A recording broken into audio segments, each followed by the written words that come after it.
നമസ്കാരം. പ്രവാസികളുടെ ന്യൂസിലേക്ക് എവർക്കും സ്വാഗതം. ഇന്നത്തെ പ്രധാന വാർത്തകൾ. ജർമ്മനിയിലെ ഇന്റഗ്രേഷൻ കോഴ്സുകൾക്കുള്ള ബജറ്റ് തുക പകുതിയായി വെട്ടിച്ചുരുക്കാനുള്ള ജർമ്മൻ സർക്കാരിന്റെ നീക്കം പ്രവാസികൾക്ക് തിരിച്ചടിയാവും. ജർമ്മനിയിലേക്ക് എത്തുന്ന പ്രവാസികൾക്കും അഭയാർത്ഥികൾക്കും ജർമ്മൻ ഭാഷയും സംസ്കാരവും പഠിപ്പിച്ചു നൽകുന്ന ഇന്റഗ്രേഷൻ കോഴ്സുകൾക്കുള്ള കേന്ദ്ര ബജറ്റ് വിഹിതം പകുതിയായി വെട്ടിക്കുറയ്ക്കാൻ മെർ സർക്കാർ ഒരുങ്ങി. 2027 സാമ്പത്തിക വർഷത്തേക്കുള്ള കരട് ബജറ്റിലാണ് ആഭ്യന്തര മന്ത്രാലയത്തിന്റെ കടുത്ത സാമ്പത്തിക ചുരുക്കൽ നടപടികൾ വ്യക്തമാകുന്നത്. നിലവിലുള്ള 1.1 ബില്യൺ യൂറോയിൽ നിന്നും വെറും 590 മില്യൺ യൂറോയായി തുക ചുരുക്കാനാണ് പദ്ധതി. അഭയാർത്ഥി അപേക്ഷകർക്കുള്ള സ്വതന്ത്ര നിയമ ഉപദേശങ്ങൾക്ക് നൽകിയിരുന്ന 24.5 മില്യൺ യൂറോയിൽ നിന്ന് തുക വെറും 5 മില്യനായി കുറയ്ക്കുകയും ചെയ്തു. സ്വമേധയാ സ്വന്തം രാജ്യങ്ങളിലേക്ക് മടങ്ങാൻ ആഗ്രഹിക്കുന്നവർക്കുള്ള പുനരധിവാസ ആനുകൂല്യങ്ങളും വെട്ടിക്കുറച്ചു. ജർമ്മനിയിൽ കടുത്ത തൊഴിൽ ക്ഷാമം തുടരുന്ന സാഹചര്യത്തിൽ പ്രവാസികൾക്ക് ജർമ്മൻ ഭാഷ പഠിക്കാനുള്ള അവസരങ്ങൾ നിഷേധിക്കുന്നത് തിരിച്ചടിയാകുമെന്ന്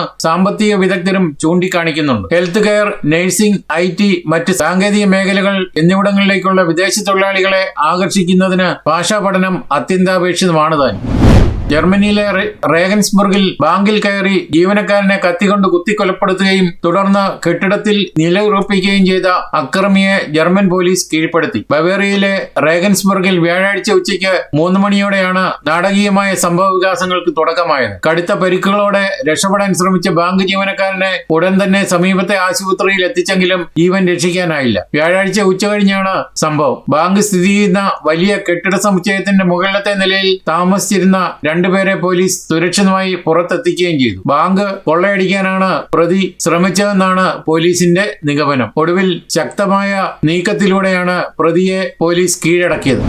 മെർ സർക്കാരിന്റെ മന്ത്രിസഭയിൽ വൻ അഴിച്ചുപണി. ചാൻസലർ ഫ്രീഡറിഷ് മെർസ് മന്ത്രിസഭയിൽ വൻ അഴിച്ചുപണിയാണ് ഉണ്ടാക്കിയിരിക്കുന്നത്. നീന വാർക്കർ ചാൻസലറി ചീഫാവും. കാർസ്റ്റൻ ലീനമാൻ പുതിയ ആരോഗ്യമന്ത്രിയാവും. ഇത് സംബന്ധിച്ച പ്രഖ്യാപനങ്ങൾ ഉടൻ ഉണ്ടാകുമെങ്കിലും CDU ഉന്നത വൃത്തങ്ങളെ ഉദ്ധരിച്ചാണ് ഇപ്പോൾ വിവരങ്ങൾ പുറത്തു വന്നിരിക്കുന്നത്. നിലവിലെ ആരോഗ്യമന്ത്രിയായ നീന വാർക്കൻ പുതിയ ചാൻസലറി ചീഫായി ചുമതലയേൽക്കും. ടോർസ്റ്റൻ ഫ്രൈക്ക് എന്നയാളിന് പകരക്കാരിയാണ് നീന വാർക്കൻ ഈ പദവിയിൽ എത്തുന്നത്. CDU ജനറൽ സെക്രട്ടറിയായ കാർസ്റ്റൻ ലീനമാൻ പുതിയ ആരോഗ്യമന്ത്രിയായി ചുമതലയേൽക്കും. സ്റ്റുട്ട്ഗാർട്ടിലെ പ്രശസ്തമായ മിലാനിയോ ഷോപ്പിംഗ് സെന്ററിനുള്ളിൽ വെച്ച് 47-കാരിയായ സ്ത്രീക്ക് കത്തിക്കുത്തേറ്റു. വ്യാഴാഴ്ച രാവിലെയാണ് സംഭവം. ആക്രമണത്തിന് ശേഷം കടന്നുകളഞ്ഞ 54-കാരനായ പ്രതിയെ പോലീസ് വ്യാപകമായ തിരച്ചിലിനൊടുവിൽ ഷോപ്പിംഗ് സെന്ററിന്റെ പുറത്തുനിന്നും കസ്റ്റഡിയിലെടുത്തു. അക്രമത്തിന്റെ കൃത്യമായ കാരണങ്ങൾ നിലവിൽ വ്യക്തമല്ലെന്നും എന്നാൽ വിശദമായ അന്വേഷണം നടന്നുവരികയാണെന്നും പോലീസ് വക്താവ് അറിയിച്ചു. ജർമ്മനിയിലെ സാമൂഹ്യ ക്ഷേമ ചെലവുകൾ മുൻപെങ്ങുമില്ലാത്ത വിധത്തിൽ ഉയർന്നതായി തൊഴിൽ മന്ത്രാലയത്തിന്റെ ഏറ്റവും പുതിയ റിപ്പോർട്ടുകൾ വ്യക്തമാക്കുന്നു. ജർമ്മനിയുടെ ആകെ സാമ്പത്തിക ഉൽപാദനത്തിന്റെ 1/3 പെൻഷൻ, ആരോഗ്യം, പരിചരണം, തൊഴിലില്ലായ്മ വേതനം തുടങ്ങിയ ആനുകൂല്യങ്ങൾക്കാണ് ചെലവഴിക്കുന്നത്. ആനുകൂല്യ വിതരണത്തിൽ 16% വൻ വർധനയാണ് രേഖപ്പെടുത്തിയിരിക്കുന്നത്. തൊഴിലില്ലായ്മ നിരക്ക് ഉയർന്നതും IT, വ്യവസായ മേഖലകളിൽ ഉയർന്ന ശമ്പളം വാങ്ങിയവർക്ക് ജോലി നഷ്ടപ്പെട്ട സാഹചര്യത്തിൽ ആനുകൂല്യങ്ങൾ നൽകുന്നതുമാണ് ഇതിന് കാരണം. പെൻഷൻ ഫണ്ടിൽ 5.8%, ഹെൽത്ത് ഇൻഷുറൻസിൽ 7.7%, നഴ്സിംഗ് കെയർ മേഖലയിൽ 11.2% വർധനവാണ് ഉണ്ടായിരിക്കുന്നത്. നിലവിൽ രാജ്യത്തിന്റെ ആകെ വരുമാനത്തിന്റെ 10%-ലധികം ആരോഗ്യ പരിപാലന മേഖലയിലേക്കാണ് പോകുന്നത്. പ്രധാനമായും 3 കാരണങ്ങളാണ് ഈ കുതിച്ചുചാട്ടത്തിന് കാരണമായിരിക്കുന്നത്. പെൻഷൻ, കെയർ ഹോം സർവീസുകൾ എന്നിവ ആവശ്യമായി വരുന്നവരുടെ എണ്ണം ദിനം പ്രതി വർദ്ധിച്ചിരിക്കുകയാണ്. ഇത് മാത്രമല്ല, മന്ദഗതിയിലുള്ള സാമ്പത്തിക വളർച്ചയും ജർമ്മൻ സാമ്പത്തിക മേഖല സജീവമല്ലാത്തതിനാൽ ആകെ ഉൽപാദനത്തിൽ സാമൂഹിക ചെലവുകളുടെ അനുപാതം വർദ്ധിക്കുകയും ചെയ്യുന്നുണ്ട്.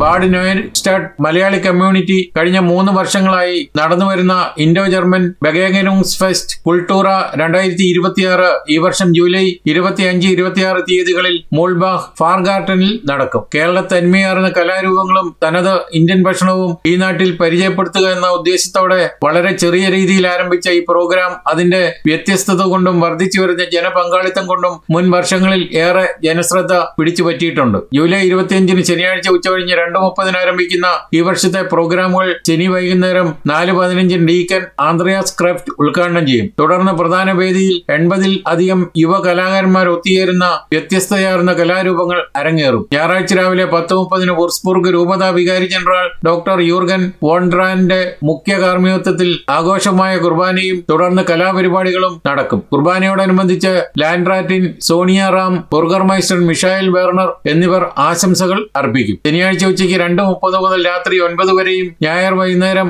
5 മണി വരെയും 19ഓളം തനത് ഇന്ത്യൻ ഭക്ഷണവും കലാപരിപാടികളും ഉണ്ടാവുമെന്നാണ് ബാഡ് നോയസാഡ് മലയാളി കൂട്ടായ്മ അറിയിച്ചിരിക്കുന്നത്. കേരള സ്റ്റൈൽ ചായ, ചെറുകടികൾ, ഹോംമെയ്ഡ് പലഹാരങ്ങൾ എന്നിവയെല്ലാം ഫെസ്റ്റിന്റെ ആകർഷണീയത വർദ്ധിപ്പിക്കും. ഈ വർഷം കുട്ടികൾക്കായി പ്രത്യേകം ഗെയിം സോണും ഒരുക്കിയിട്ടുണ്ട്. പ്രോഗ്രാമിന്റെ വിജയത്തിനായി ഫാദർ ജോൺസൺ തോട്ടത്തിലിന്റെ നേതൃത്വത്തിൽ Martin Tom Pampoorikkal, Anna Sebastian, Jibin Pampaykkal എന്നിവർ ജനറൽ കോർഡിനേറ്റർമാരായും കമ്മ്യൂണിറ്റി ലീഡർമാരായ Jose Sebastian, Prince Mathew, Bindu, Sibi, Maya Mathew എന്നിവരടങ്ങിയ കമ്മിറ്റിയുമാണ് പ്രവർത്തിക്കുന്നത്.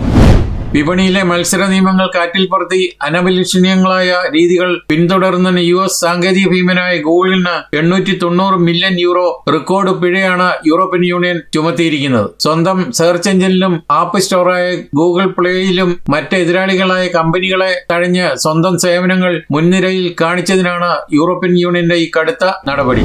യൂറോപ്പിൽ കടുത്ത ഉഷ്ണതരംഗം തുടരുന്നതിനിടയിൽ മെഡിറ്ററേനിയൻ തീരത്തുള്ള പ്രധാന വിനോദസഞ്ചാര കേന്ദ്രങ്ങളിൽ കാട്ടുതീ പടരുകയാണ്. ഗ്രീസ്, ഇറ്റലി, സ്പെയിൻ, തുർക്കി തുടങ്ങിയ രാജ്യങ്ങളിലെ ജനപ്രിയ ടൂറിസ്റ്റ് കേന്ദ്രങ്ങളാണ് അഗ്നിക്കിരയായിക്കൊണ്ടിരിക്കുന്നത്. ആയിരക്കണക്കിന് വിനോദസഞ്ചാരികളെയും പ്രദേശവാസികളെയുമാണ് ഇതിനോടകം സുരക്ഷിത സ്ഥാനങ്ങളിലേക്ക് മാറ്റി പാർപ്പിക്കേണ്ടി വന്നത്. കടുത്ത ചൂടും മണിക്കൂറിൽ 60 കിലോമീറ്ററിലധികം വേഗതയിൽ വീശിയടിക്കുന്ന ശക്തമായ കാറ്റുമാണ് തീ വേഗത്തിൽ പടരാൻ കാരണമാകുന്നത്. ഇതോടെ ഈ വാർത്താ ബുള്ളറ്റിൻ ഇവിടെ പൂർണ്ണമാവുകയാണ്. നിങ്ങൾ നൽകി വരുന്ന എല്ലാവിധ പിന്തുണയ്ക്കും ഹൃദയപൂർവ്വം നന്ദി അറിയിച്ചുകൊണ്ട് നമസ്കാരം.